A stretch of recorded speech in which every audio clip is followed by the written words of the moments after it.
Hello, magandang umaga po sa inyong lahat.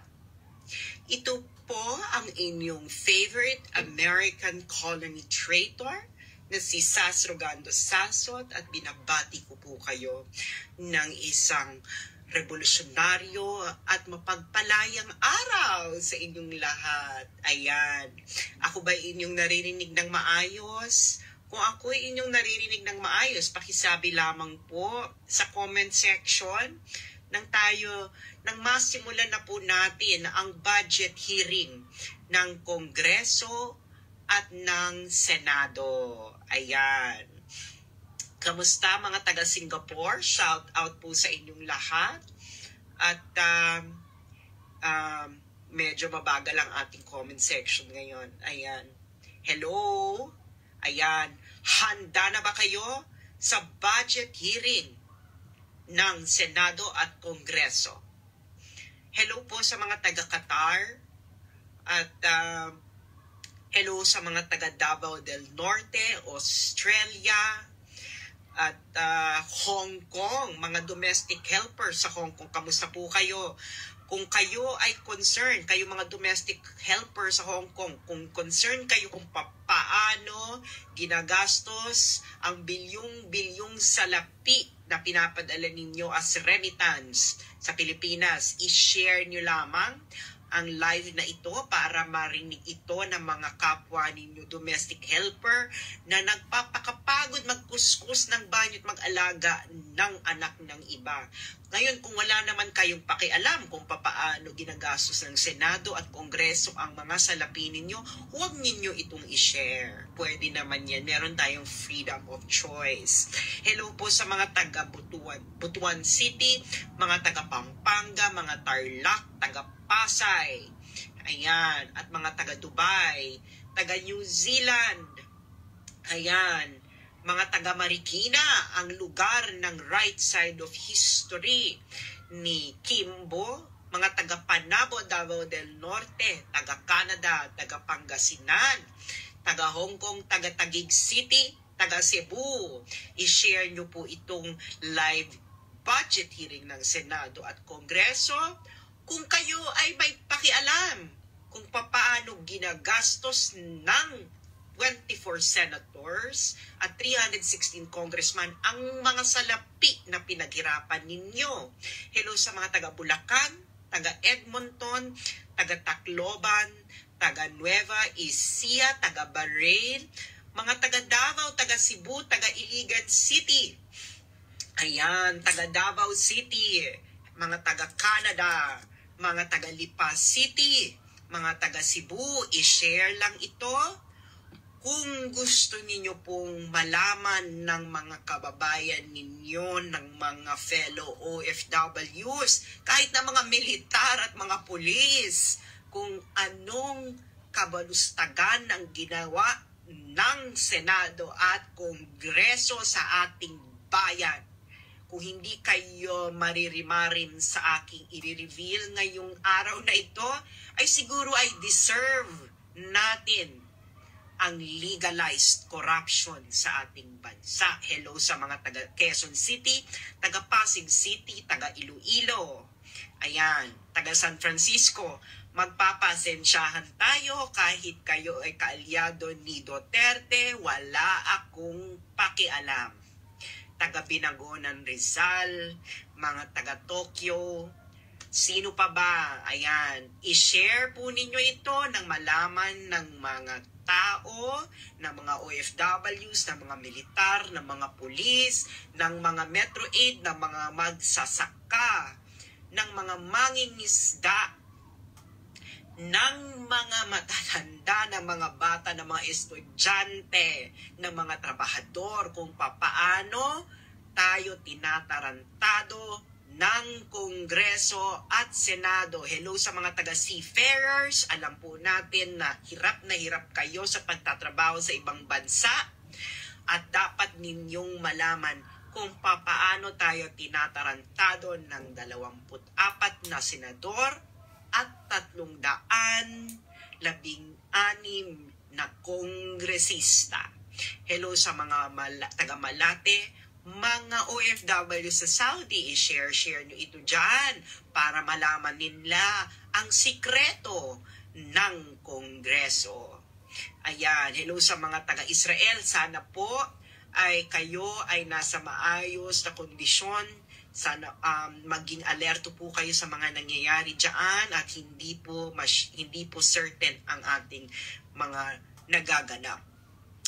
Mga taga Mindanao, mga taga Quezon City, mga taga Samar, lalo ng mga taga Samar, dapat i-share nyo ito kung meron kayong pakialam kung paano tayo tinatarantado, sinasalaula ng Kongreso at Senado ang kaperahan na pinaghirapan ninyong pagtrabahuhan.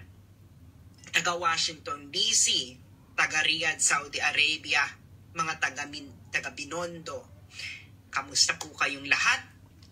Kung kayo ay mga businessman, dapat may pakialam kayo. Dahil ang mga perang ibinibigay ninyo sa gobyerno bilang tax ay pinaghirapan ninyong mabuti. Okay? Again, kahit ikaw ay kaalyado pa ni Duterte, wala akong pakialam. Quezon City, hello. Cavite, hello. Iloilo, hello. Handa na ba tayo sa budget hearing ng Senado at Kongreso? Hello sa mga taga-Canada at taga-Caloocan at taga-Cebu. Nang malaman ninyo na tayo'y matagal nang ginagago ng institusyon ng Kongreso at Senado. Hello sa mga taga-Camarines Norte, taga-dyan po kami sa Camarines Norte, Bicol. Ayan, parehong parents ko po. Hello sa mga taga-Legazpi, Albay, taga-Malabon. Handa na ba? Kung handa na, ay magpaulan kayo ng maraming hearts. Ayan. Hello ta mga taga-Gumaka, Quezon. Ayan. Okay. Siguro naman ay handa na tayo sa ating budget hearing ng Senado at Kongreso. Okay, hello sa mga taga-Hong Kong, sa ating mga magigiting na OFWs dyan sa Hong Kong. Alam ko ang hirap ninyo at ako ay parating nasa Hong Kong dati at ako'y nag-aral dyan.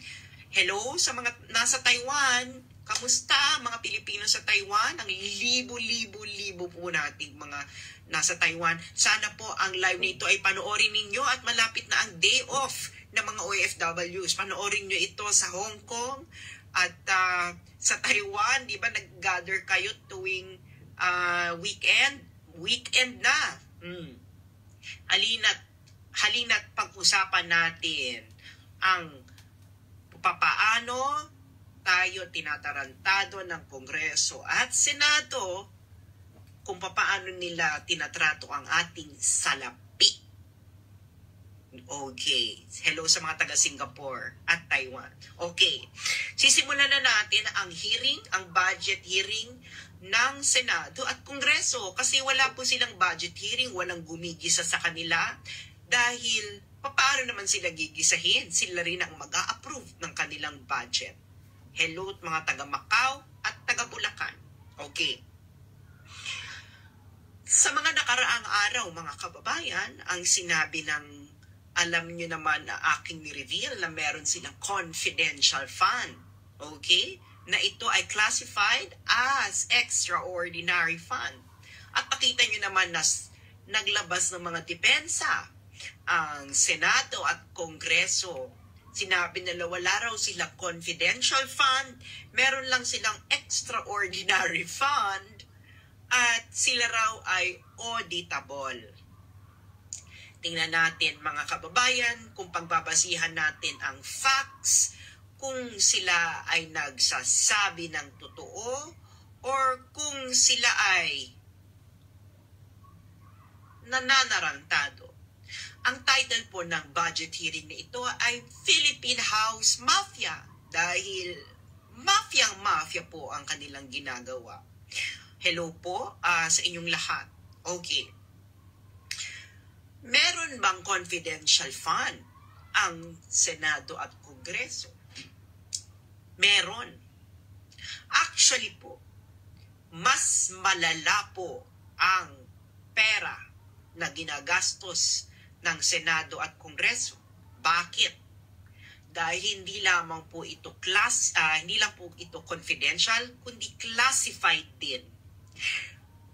At malalaman ninyo po kung anong ibig sabihin niya. Ang depensa po nila ay wala silang confidential fund. Dahil wala namang nakalagay sa kanilang budget na confidential ang title. Ito po ang itatanong ko sa inyo mga kababayan.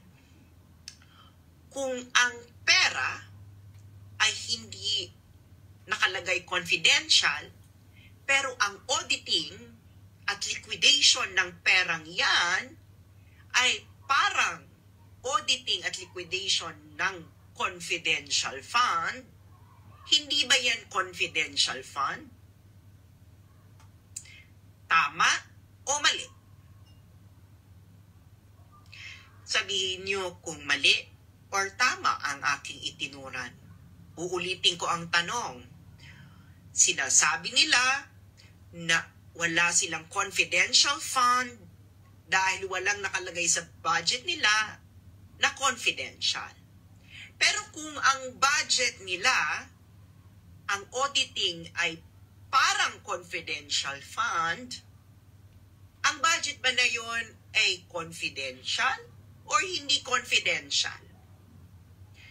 Hindi ba madalas nating sinasabi ninyo na you cannot do indirectly what you cannot do directly?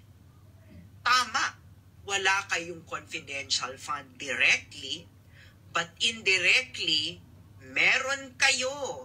Kaya meron kayong confidential fund. Pero may mas malala dyan, mga kababayan. Narinig nyo na ba ang classified fund? Sabihin nyo kung narinig nyo na ang classified fund. Oh, di ba? Siyempre, ang classified fund may classified auditing. Sabihin nyo lang kung narinig nyo na yes or no lang naman yan. Yes or no. At share ito para maraming makaalam kung ang tungkol sa classified fund. Yan, hindi pa. Okay. Hindi alam ni Kai. Sabi ni Kai, ano yung classified fund? O hindi rin alam ni Eda. Kaya i-share nyo ito dahil marami hindi nakakaalam sa classified fund. Ano ba ang pagkakaiba ng confident? Sabi sa military na yung classified fund. Actually, yung sa military, confidential fund lang yun. Ito classified fund. Ano bang pagkakaiba ng salitang confidential at classified? Okay. Eto, dito tayo. Papabasa ko sa inyo ha. Okay. Ang confidential is the lowest category of classified information. Confidential, lowest category. So, ang classified, okay, mas mataas ito sa confidential. Okay. Ngayon, papaano ko na masasabi na ang pondo ng Senado at Gobyerno, ng Senado at Kongreso ay classified? Mga kababayan, narinig niyo na ba ang Concurrent Resolution number 10? Concurrent Resolution number 10 na pinasa noong 2011 at 2012 ng Senado at Kongreso. Narinig niyo na ba? Alam niyo ba yung Concurrent Resolution number 10 na pinasa noong 2011 at 2012? Hello sa mga taga Zamboanga del Sur. Sabihin nyo lang kung yes or no. Yan, yes or no. Concurrent resolution ng Senado at Kongreso noong 2011-2012. Narinig nyo na ba yan? Hello sa mga taga Nueva Ecija. Naku, wala pang nagsasabing narinig na nila or hindi pa. Ayan. No, sabi ni Katamko, hindi pa. Okay. Eto po. Noong 2011 at 2012, again, wala akong pakialam kahit kaalyado ka pa ni Duterte. Or, nung 2011, nagpasa ng resolution sa Senado. Naghain ng resolution sa Senado si Senador Panfilo Lacson. At ang resolution na ito ay pinasa ng Senado at Kongreso. Kaya nga siya concurrent resolution. Okay? Concurrent resolution number 10. Okay? Ito ay noong 15th Congress. Okay? Alam niyo po ba kung tungkol saan ang concurrent resolution na ito? Babasahin ko sa inyo ang title, ha? Concurrent resolution. Papakita ko na rin para sabayan niyo ako magbasa. Ito ang resolution. Okay. Concurrent resolution number 10. Republic of the Philippines, Congress of the Philippines, 15 Congress. Second regular session. Concurrent resolution number 10. Babasahin natin. Concurrent resolution maintaining the prevailing system of accounting and liquidation of the respective budgetary allocations of each member of the Senate. Remember, each member of the Senate and the House of Representatives as classified. Naintindihan niyo yon, mga kababayan? Ulitin at tatagalugin natin. Okay? Ang concurrent resolution number 10 na ito ay pinapanatili ang pangkasalukuyang sistema ng accounting at liquidation ng budget na natatanggap ng bawat miyembro ng Senado at House of Representatives bilang classified.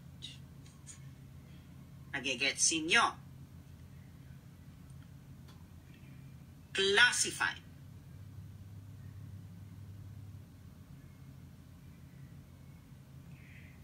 Sabi ni Tangya, may batas pala pero di nila ginawa. Anong pinagsasabi mo? Naintindihan mo ba?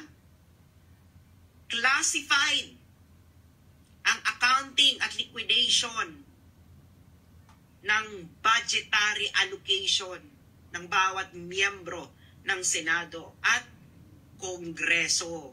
Anong ibig sabihin yan? Ito ang papaano, ganito lang ino-audit. Okay? Dito pa rin tayo sa resolution. Ganito lang ang auditing yan. The Commission on Audit has consistently allowed the current system liquidation by way of certification. Pipirmahan lang ito ng bawat senador at bawat miyembro ng House of Representatives na ang pera na kanilang ibinigay sa kanila, sa bawat isa sa kanila, ng miyembro ng Kongreso ay gagamitin nila sa maintenance and other operating expenses. Yun lamang ang kanilang kailangan. Sandali lang, may kumakatok. No.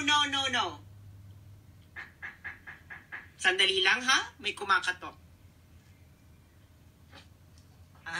Kinakatok ako ng housekeeping.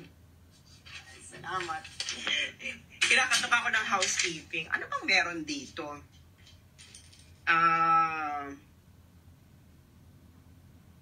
Wala. House rules lang pala. Anyway, so ulitin natin. liquidation by way of certification, MOOE. Tatandaan nyo yung MOOE. So ngayon, ang sabi nila is System of Accounting and Liquidation of the respective budgetary allocation of each member of the Senate and the House of Representatives ay classified.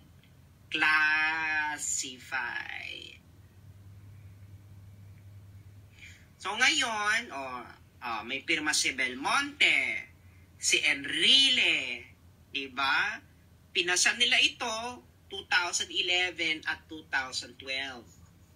Kaya nga, noong 2013, may balita ang Philippine Star. Senate barred COA from fund scrutiny. Diba? Sabi nila, matagal na itong problema, from the utilization of public funds to the exact number of people on the payroll of each lawmaker, Congress has kept auditors in the dark. Kung ang auditing ng kung ang auditing ng budget allocation, tatanong ko uli sa inyo kung ang auditing ng budget allocation ng bawat senador at miyembro ng House of Representatives ay classified, ano ang pondo nila? Di classified. Liquidation by certification lamang ang kailangan nila para sabihin na ang MOOE nila ay ginamit sa MOOE. Ibig sabihin po ng liquidation by certification is pag ibinigay mo sa akin ang pera, sabihin natin binigyan mo ko ng 100 million, kailangan ko lang gumawa ng kasulatan na yung 100 million na yon ay ginamit ko sa MOOE. Diba? MOOE. Okay. So, kaya, yung mga nagsasabi dyan, bakit ako humingi ng audit report, dahil alam ko na po ang sagot. Dahil po hindi kayo ma-audit individually. Dahil kayo ay nagpasa ng resolution na classified ang auditing ng at liquidation ng budgetary allocation sa bawat miyembro ng Senado at Kongreso. Kailangan nyo lang ng liquidation by certification. Hindi kayo makakapag-produce sa amin ng mga resibo at kung ano-ano pa dahil hindi naman kayo required. At sinong gumawa ng batas na ito? Kayo rin, ang Kongreso at Senado. Kayo ang naghirang na ang pondo ninyo ay classified. Huwag nyo kaming bula-bulahin na hindi classified. Para sabihin nyo na hindi classified, edi i-repeal ninyo ang concurrent resolution number 10 noong 2011. Kaya hindi kayo masuscrutinize isa-isa. Dahil nga classified Yaan, kayo mismo ang nagpasa niyan na classified ang information na yan. Kaya, ang ibinibigay nyo lang, pinapakita nyo lang sa mga tao ay yung general itemization.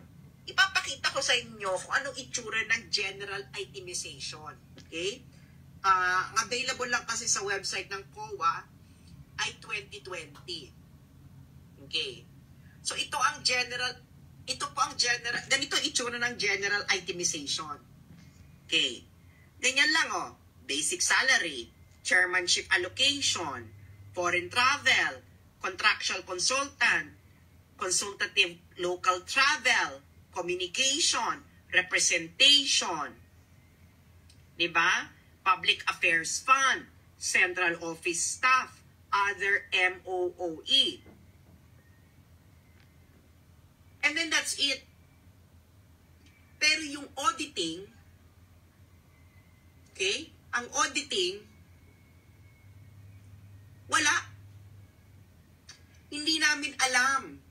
Okay? Kasi ang auditing po guys, sa mga nakakaalam, alam ito ng mga nagtatrabaho sa kumpanya, mga nagtatrabaho sa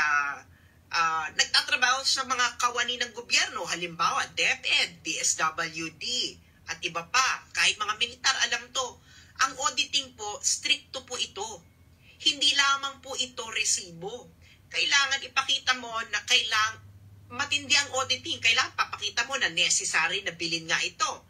Na paano yung mga binili noon pa? Anong gagawin doon? Paano siya i-dispose? So can you imagine guys, bibigyan mo ko, okay, ng MOOE. Sabihin natin, bibigyan mo ko ng 6 million per year. Gagawa lang ako ng kasulatan. Nagagastusin ko yan sa MOOE. Wala na, hindi ko na kailangan magpakita ng resibo. Hindi na ako kailangan i-audit ng COA. Hindi na ako pwedeng busisiin ng COA na ang paggamit ko ng perang inalat sa akin ay hindi pagwawalas. Walang ganong nangyayari sa Kongreso at Senado. Ang pera, pag ibinigay sa kanila, kanila na yun.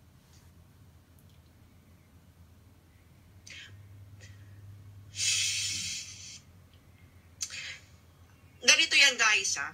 Halimbawa bibigyan mo ko ng MOOE sa isang normal na government agency. Pag ako ay bumili ng laptop, ng computer, gamit ang pera ng gobyerno, kaninong property yon? Yung laptop at computer na yon? Sa gobyerno o akin? Pakisagot lamang po sa comment section. Pag ako ay bumili ng laptop o computer or upuan na gamit ang pera ng gobyerno, kanino ang property na yon? Sa government, di ba? Ngayon, para malaman natin na kailangan may inventory ang mga binili mo. Na furniture, computer, etc. At pagkatapos ng termino mo, iti-turn over mo ito sa gobyerno. Diba? Wala pong inventory na ginagawa kung ano ang mga binili nila ng bawat isang senador at kongresista na gamit ang pera ng taong bayan. Wala. Kaya hindi natin alam kung itong mga bawat senador na to ay kongresista ay tinurn over nila sa gobyerno ang mga binili nila gamit ang pera ninyo. Wala rin pong efficiency. Okay? Wala rin pong yung sinasabi nilang burn rate, yung binabato nila kay Inday, wala rin pong information na ganon ang Senado or Kongreso. Kung binigyan mo sila ng 10 million, pwede nilang gastusin yung 10 million in 1 hour. At hindi mo malalaman. Paano mo nga malalaman? Confidential nga ang kanilang liquidation. Diba? Sa mga kakapapanood pa lang, kaya siya confidential kasi po, ang Kongreso at Senado ay nagpasa ng Concurrent Resolution number 10 na ang liquidation, okay, accounting and liquidation ng budgetary allocation ng bawat miyembro ng Senado at House of Representatives ay classified.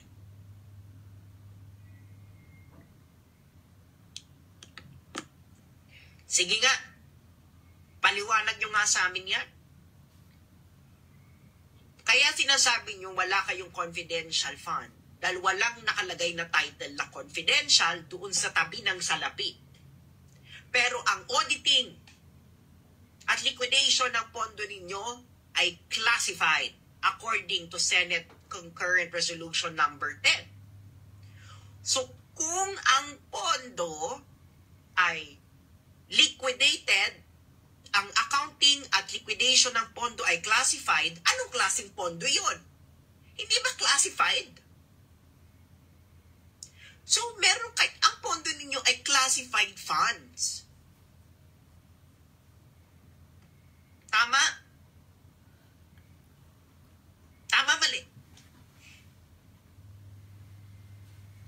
Ngayon, papakita ko sa inyo sa 2023 kung magkano ang halaga.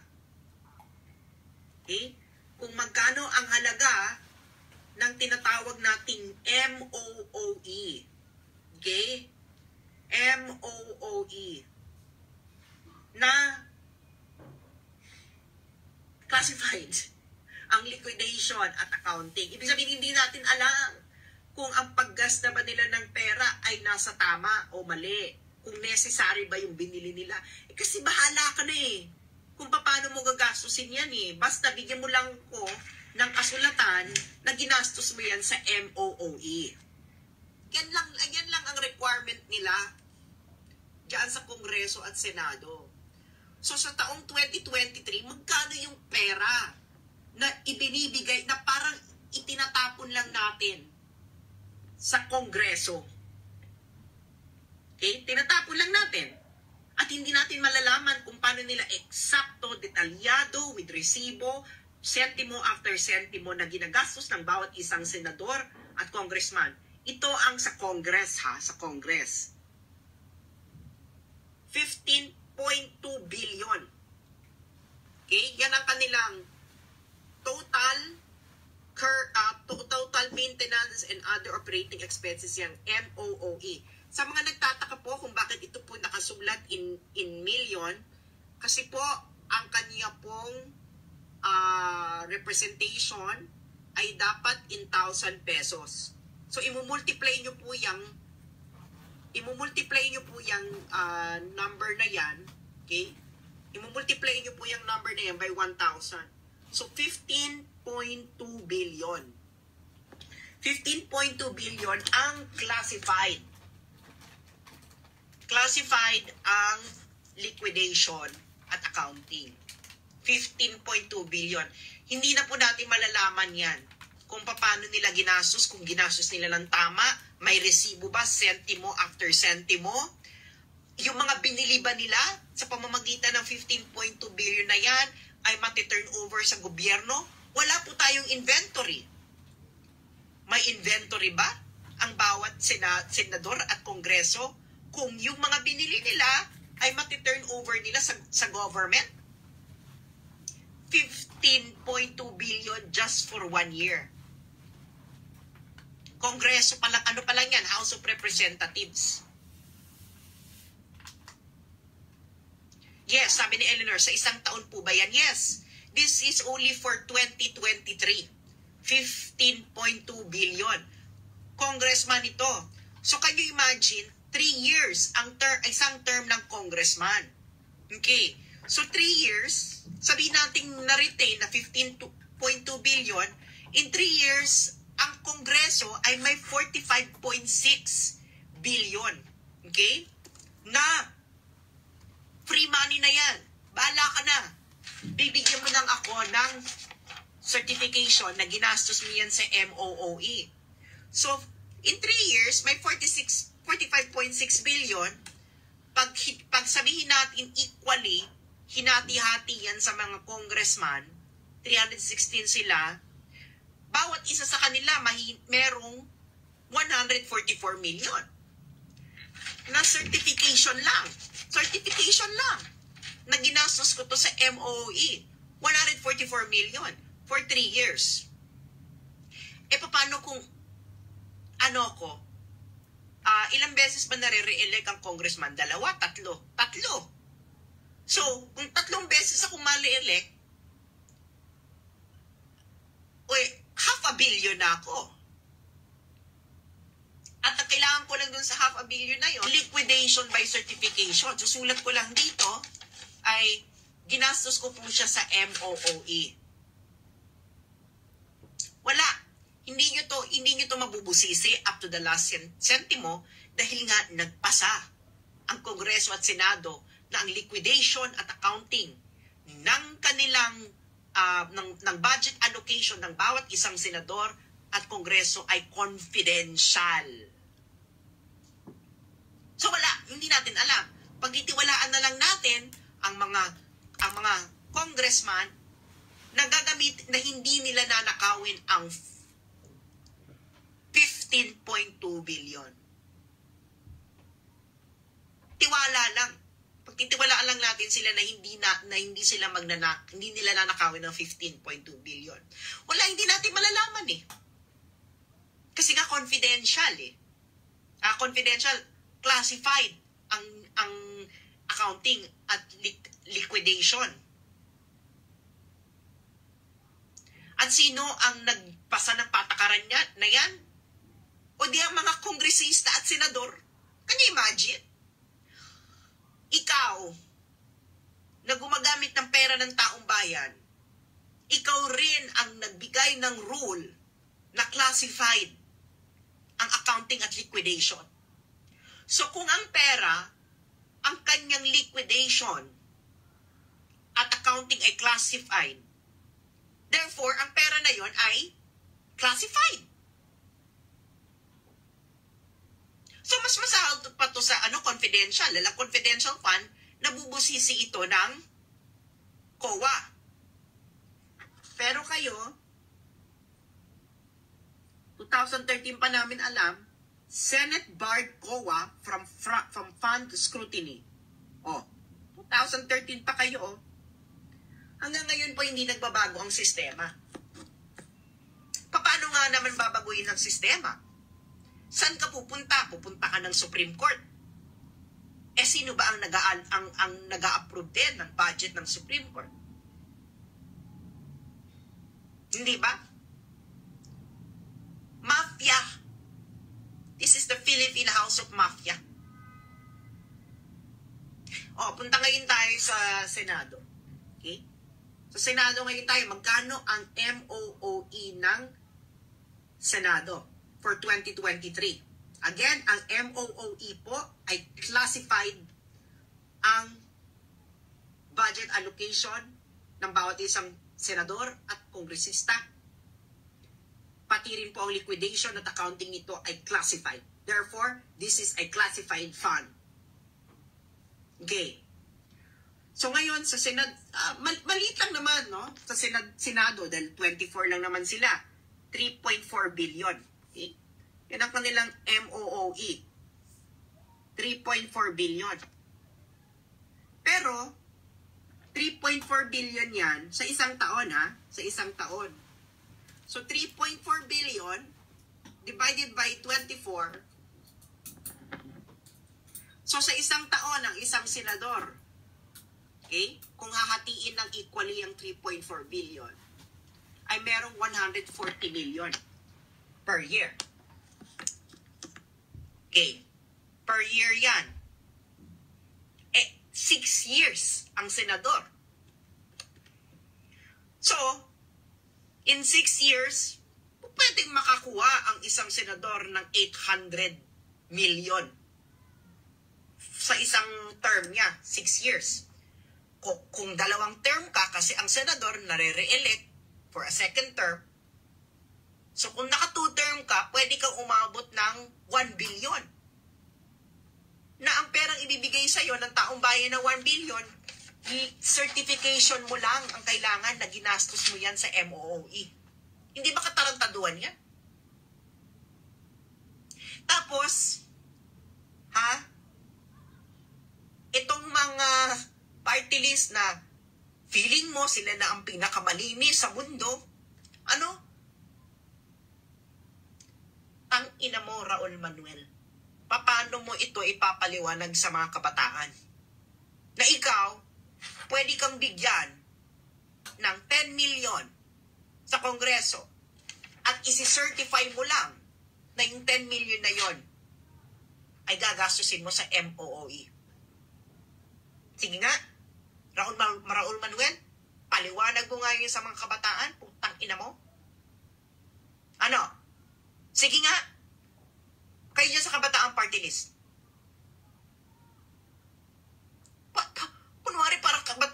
you are corrupting the youth.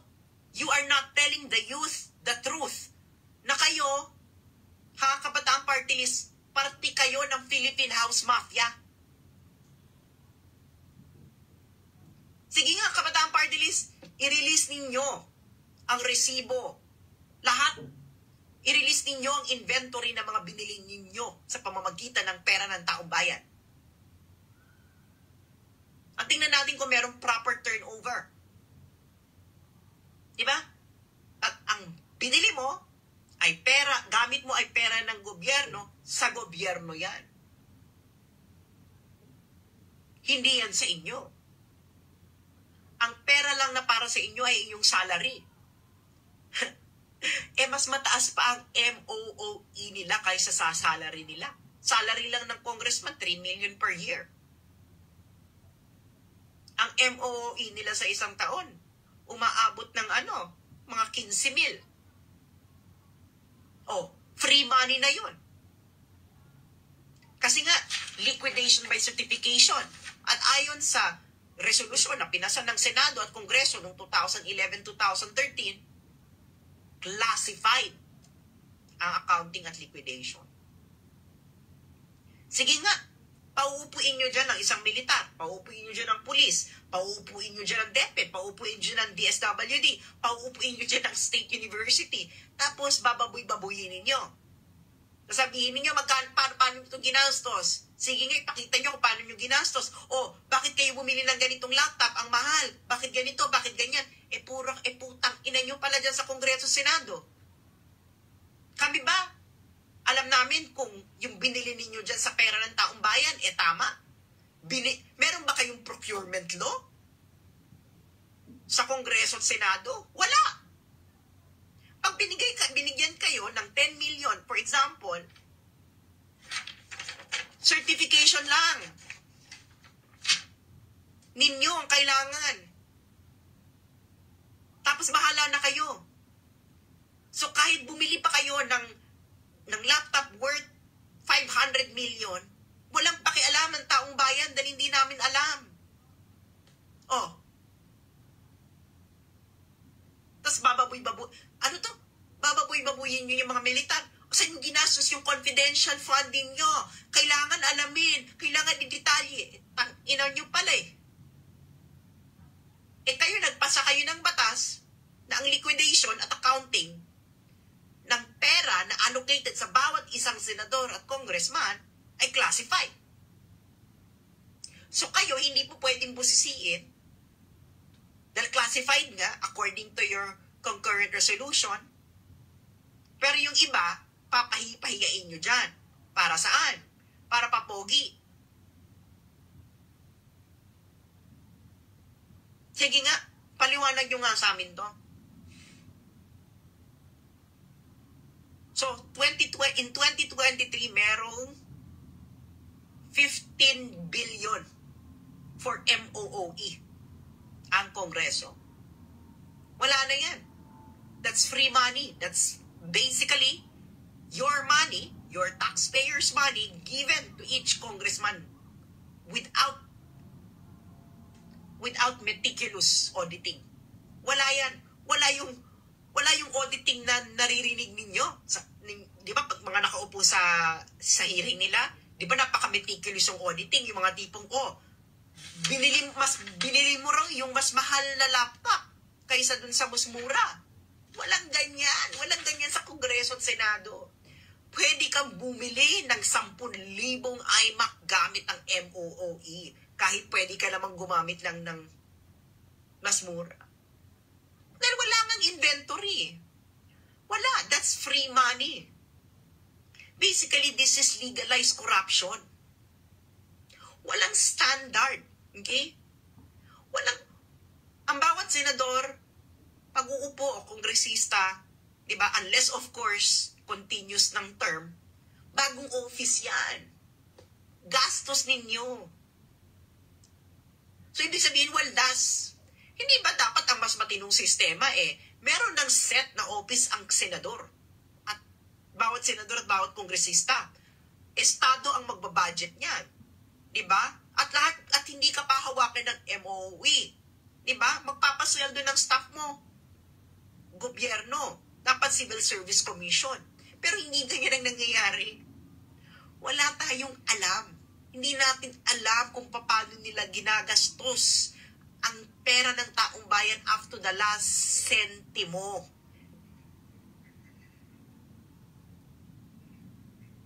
Kaya masarap maging senador o kongresista. Dahil nga yung MOOE mo, yung allocation sa'yo, ay classified. Diba? Kasama sa mga audit ng COA, performance audit. May performance audit ba ang bawat isang senador o bawat kongresista? Can you imagine, bibigyan ka ng, sabihin na natin sa senador, sa isang taon niya, bibigyan siya ng MOOE na 50 million. And that's maintenance and operating. No? Pero bang performance audit yung mga yan? Na deserve nila na mabigyan ng 50 million per year based on their performance? That's part of an audit. Kaya walang audit yung mga yan. Ginagago lang tayo ng mga yan. Kaya ang pondo nila ay classified. Classified funds. Bakit classified? Kasi ang liquidation at accounting ay classified. Ulitin natin. Diba? Anong basihan ko dito? Ang basihan ko dito ay ang Concurrent Resolution number 10 na pinasa noong 15th Congress. Diba? Ang sabi dito ay classified. Diba? Ang accounting at liquidation ng respective budgetary allocation ng bawat miyembro ng Senado at House of Representatives. Diba? At ano lang sila guys? Liquidation. Diba?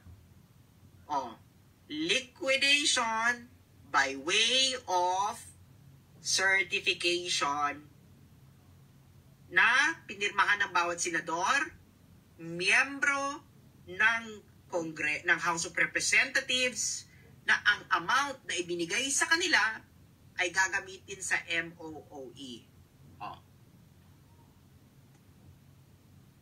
So, hindi kayo audited. Walang auditing.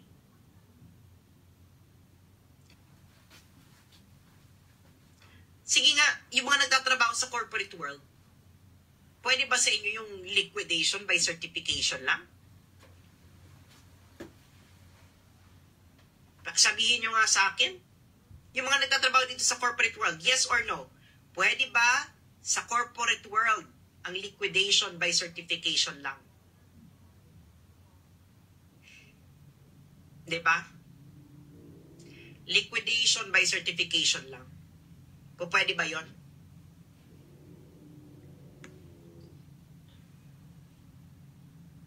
Sabi ni Del Rosario, kung wala silang tinatago, ibigay nila ang detailed expenses at corresponding audit nito.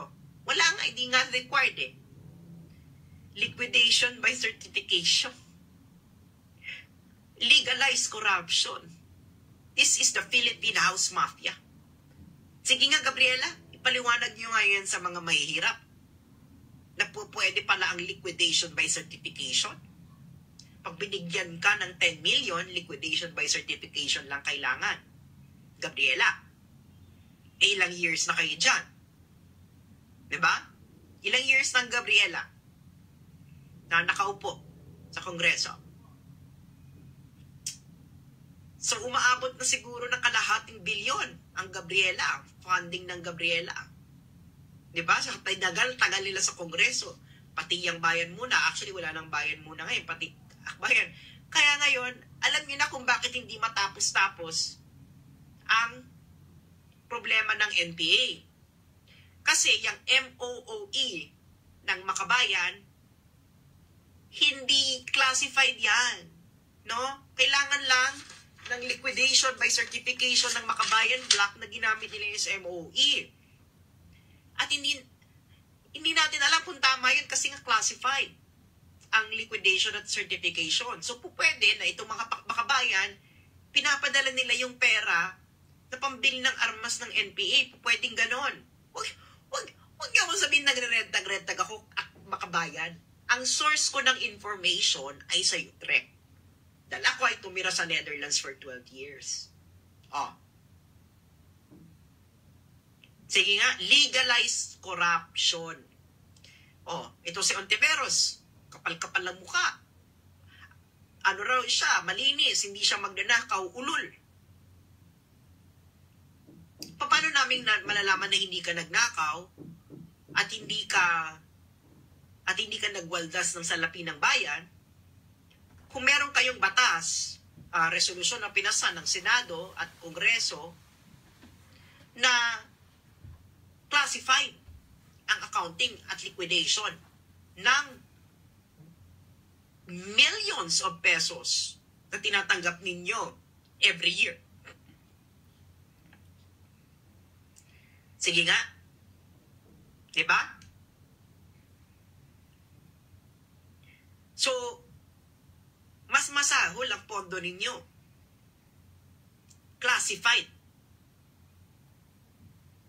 Ngayon, kung para talaga kayo sa pagbabago, dapat ninyong i-repeal. Okay? Dahil, sagutin nga to ng mga law schools. Is this constitutional?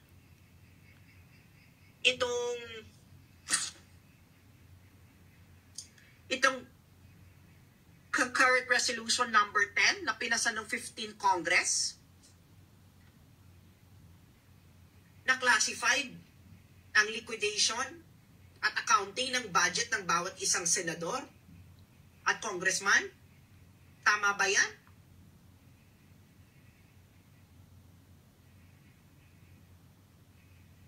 So, merong 24 na opisyal at 24 na senador at 316 na congressman na ginagamit ang taong bayan pero classified ang paggamit nila up to the last centimo.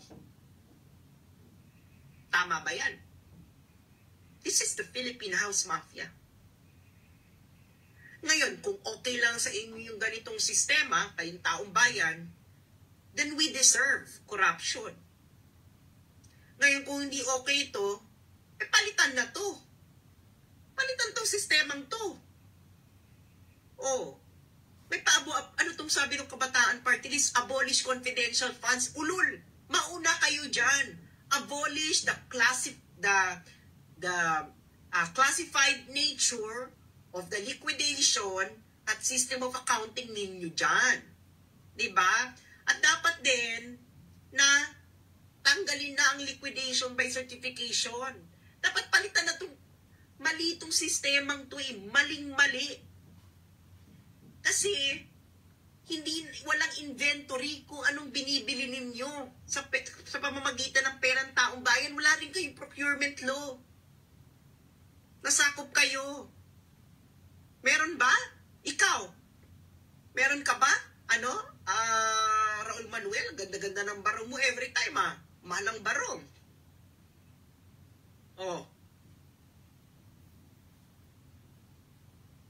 Tangina. Classified funds. Classified siya dahil ang accounting ay liquidation ay classified.